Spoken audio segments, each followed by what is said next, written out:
Olá, queridos amigos, queridas amigas, que a graça e a paz de Jesus esteja com cada um dos amigos, que o Espírito de Deus possa inundar seus corações, dando-lhes o devido conhecimento, entendimento e sabedoria, e que todos tenham um dia assim bastante feliz.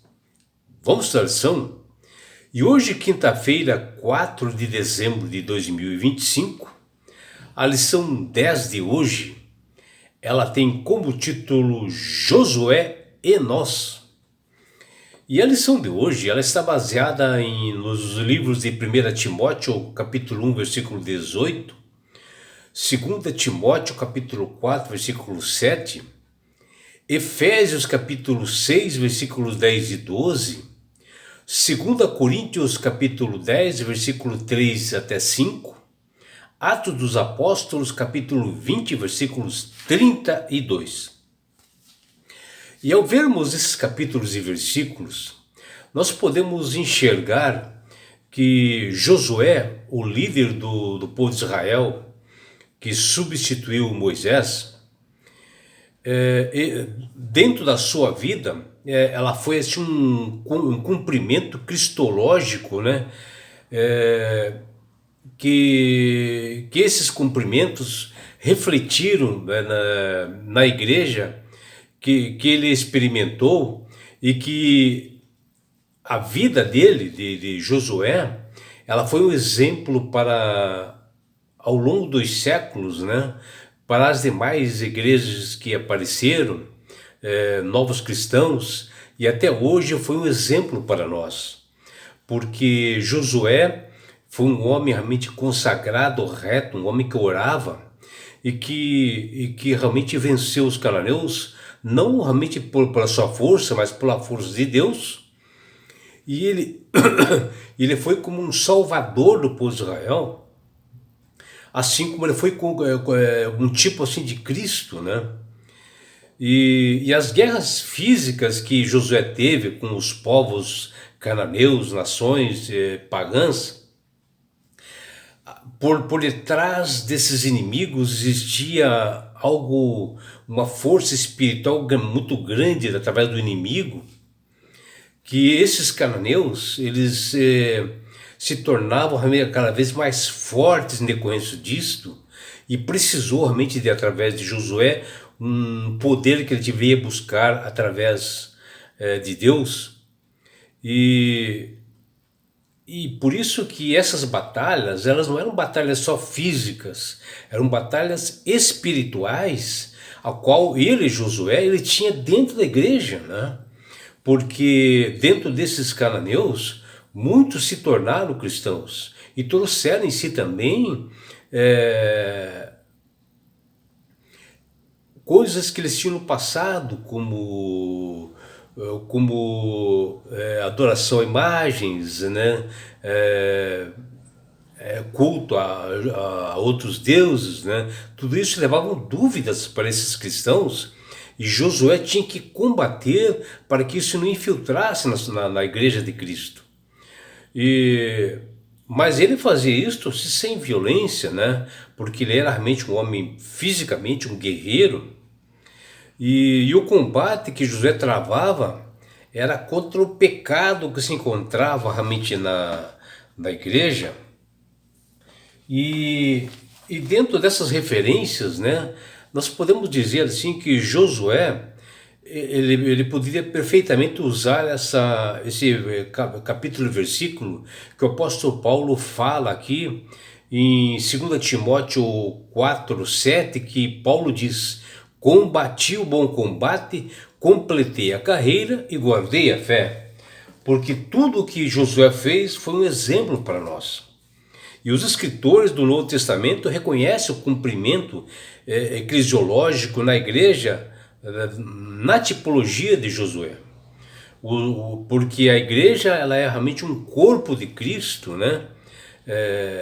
Onde todos nós formamos um membro que participamos da igreja, que faz o corpo de Cristo. E cada membro tem que trabalhar corretamente para que a igreja possa fluir. E era a preocupação realmente de Josué quanto a isto,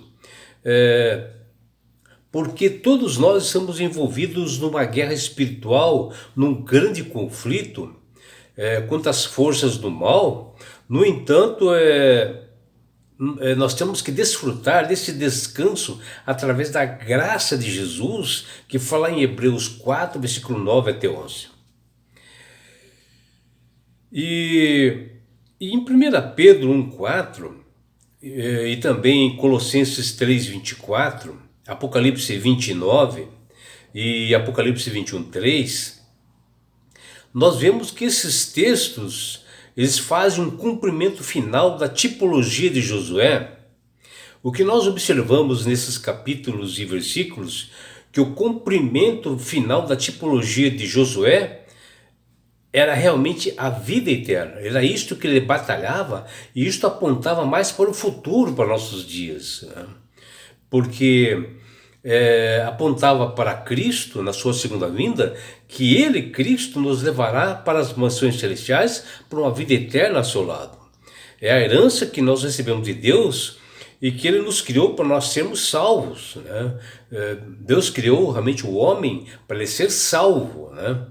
E assim a nossa recompensa de sermos fiéis a Jesus é a vida eterna, para nós estarmos na Nova Jerusalém, e que será a batalha final do Armagedon, um período antes da vinda de Jesus, onde haverá uma perseguição muito grande dos cristãos, e Deus vencerá os seus inimigos, e a cidade de Jerusalém, ela será transladada após a terra ser purificada aqui, né? Para nós hoje o Messias ele já veio, né? Porque Josué ele apontava para a vinda do Messias, né? A primeira vinda. E para nós Jesus já veio, né? E o seu ministério grandioso que ele fez dando as boas novas para nós, não precisa ser prefigurado, mas ainda nós temos o privilégio de refletir o seu caráter e a conduta para que nós possamos levar a salvação também para as outras pessoas. A glória que Cristo ansiava em compartilhar com os seus discípulos na época, que está lá em João 17:22, é que pode se tornar ao contemplar o caráter de Cristo, a observar a conduta dele, que o apóstolo Paulo fala em 2 Coríntios 3,18. E o livro de Josué, que o autor inspirado nos mostra esse homem guerreiro como um tipo, né? Ou seja, o principal personagem da conquista de Canaã, ele é reconhecido como um guerreiro nas batalhas contra esses povos cananeus, pagãos e idólatras, né? Porém, nós devemos entender algo muito aprofundado, algo maior, que o livro nos trata sobre os efeitos físicos de Josué, mas sim dos atos que Deus, através de Josué, aponta para além do ministério de Josué, que é o ministério de Cristo. Porque Josué, ele apontava realmente para a vinda de Jesus, para um cumprimento da promessa divina na vida da igreja futura, no corpo de Cristo, né? Cujas narrativas, como Deus dirigiu a história do mundo, assim, a história do povo de Deus, uma história assim brilhante, para que realmente fosse cumprido os seus propósitos realmente nesse povo, porque foi da linhagem do povo de Israel que nasceu Jesus. As batalhas que o povo de Israel teve sob o comando de Josué contra os cananeus prenunciavam lutas espirituais muito maiores contra as forças do mal dentro da igreja, onde o inimigo tentava realmente enganar e levar mentiras para a igreja, como hoje também. E que são guerras totalmente diferentes das guerras físicas que Josué teve. A pior de todas é realmente a guerra espiritual. E a cena religiosa que se via em Canaã era das mais variadas possíveis, mas se baseava assim, em dois conceitos, né? Um dos cananeus, através de forças da natureza, eles viam como Deus pagãos atuando na força da natureza. Os pagãos viam. a prosperidade e o bem-estar dependiam desses ritos apropriados para essas divindades, para que eles pudessem ter sucesso, né? E a luta de Josué era para justamente contra essa idolatria, contra essa falsa doutrina de que o passado influenciou a primeira geração deles não poderem entrar na terra prometida, que foi através de Moisés, que eles tiveram que ficar rodando 40 anos, porque justamente eles não estavam realmente preparados, não estavam comprometidos, não estavam obedecendo às leis e os mandamentos de Deus. E agora, a segunda geração, que é a geração de Josué, tinha todo o cuidado que ele, Josué, tinha para com a igreja, para que ela realmente adentrasse a Canaã. Porque o inimigo, ele é astuto, ele estava impedindo que o povo realmente separado, o povo de Israel, realmente tomasse conta ali de Canaã. Assim como ele está impedindo que nós que somos o Israel espiritual hoje, que nós possamos tomar conta da Canaã celestial que está à nossa espera. E para os cananeus, Baal era o deus das chuvas. Como ele estava dentro assim naquelas terras férteis ali de Canaã, alguns israelitas, assim os mais comuns, passaram a entender que Baal cuidava melhor dos adoradores de Yahvé nessas condições. Veja como que é. E por isso que Josué combatia isto, para que não adentrasse a igreja. E por isso que o balaísmo sempre foi uma pedra no sapato do povo de Israel, que se tornaram infiéis justamente na primeira geração. E as guerras travadas por Josué prenunciavam grandes batalhas espirituais da igreja verdadeira, porém com sabedoria, sem rigidez e sem violência. O foco de Josué era contra o pecado que realmente estava querendo adentrar a igreja dele. O apóstolo Paulo tinha essa mesma preocupação com seus pupilos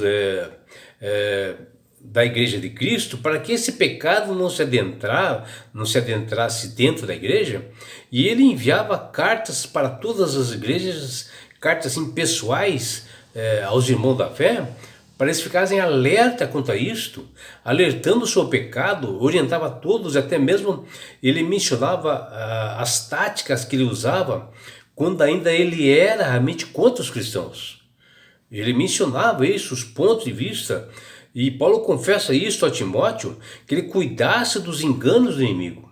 E Paulo confessa isso a Timóteo, que está lá em 1 Timóteo, capítulo 1, versículo 18 e 19, que ele diz: este é o dever de que te carrego, ó filho Timóteo, segundo as profecias de que antecipadamente fostes objeto. Combate firme nelas, um bom combate, mantendo a fé e a boa consciência, vieram a naufragar na fé. Ou seja, pessoas que foram enganadas com o inimigo e acabaram realmente se perdendo. E Paulo estava alertando contra isso. E Paulo falando do dever de combater o pecado na igreja, de um líder que tinha a responsabilidade de fazer isto.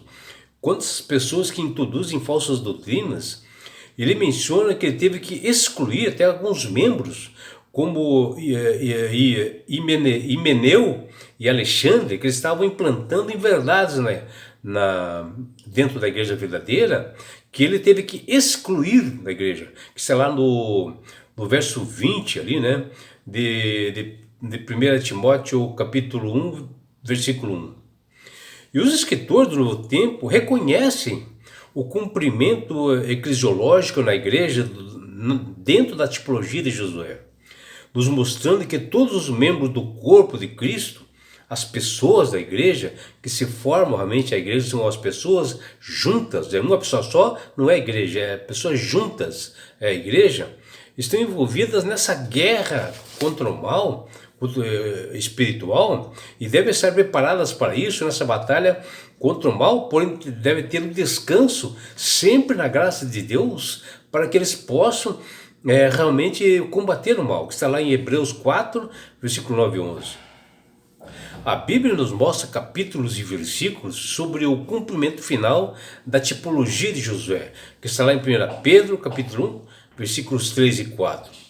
O apóstolo diz que bendito seja o Deus que, segundo a muita misericórdia, nos regenerou para uma vida de esperança, para que tenhamos uma herança incorruptível, sem mácula, que está lá em 1 Pedro, capítulo 1, versículo 3 e 4. E aqui nesse texto diz que a nossa esperança deve estar firmada sempre na morte e na ressurreição de Jesus, e não em coisas fúteis como a esperança pagã. E a tipologia de Josué era concluída na segunda vinda de Jesus, que se aproxima de todos nós neste momento do mundo, onde os sinais estão aí. E isto é no aspecto sim, apocalíptico e escatológico. E o período de liderança de Josué para adentrar ali a Canaã, a terra prometida, foi muito difícil, com guerras violentas contra os pagãos cananeus, que não se entregavam, porque por detrás estava um inimigo feroz. O povo israelita passava sob uma turbulência incrível antes do seu acordo final para possuir Canaã através do poder de Deus. E da mesma forma somos nós hoje os cristãos que guardam os mandamentos, têm a fé em Jesus, onde nós devemos ter na integridade e sempre ter a fé no nosso Senhor e Salvador. Teremos perseguições com toda certeza, provações com toda certeza e muitos terríveis, difíceis, nos momentos finais que antecedem a volta de Jesus. Porém, aqueles que se mantiverem perseverantes, fiéis até o último momento, receberão a herança dessa nova Jerusalém, que ela está no céu, à nossa espera. E serão levados por Jesus até as mansões celestiais na sua segunda vinda, onde nós habitaremos para todo sempre com o Senhor Jesus. Que você, meu amigo, minha amiga, possa ouvir o clamor de Deus através do Espírito Santo para aceitar a Jesus como Salvador e Senhor. Porque o próprio Jesus diz: eu sou o caminho, a verdade e a vida. Ninguém vai ao Pai senão por mim. É Jesus dizendo que Ele é o único mediador entre os homens e Deus, que está lá em João 14,6, que Ele é o único meio de salvação, é Ele mais ninguém. Que você possa realmente estudar as Sagradas Escrituras, obter sabedoria dos céus, entender isto, meu amigo, minha amiga. Que você possa ser salvo para você estar naquela manhã radiosa quando Jesus voltar. Que você tenha realmente um dia bastante prazeroso e deleitoso ao lado do Criador do Universo. Um grande abraço do seu amigo João Carlos Amorim.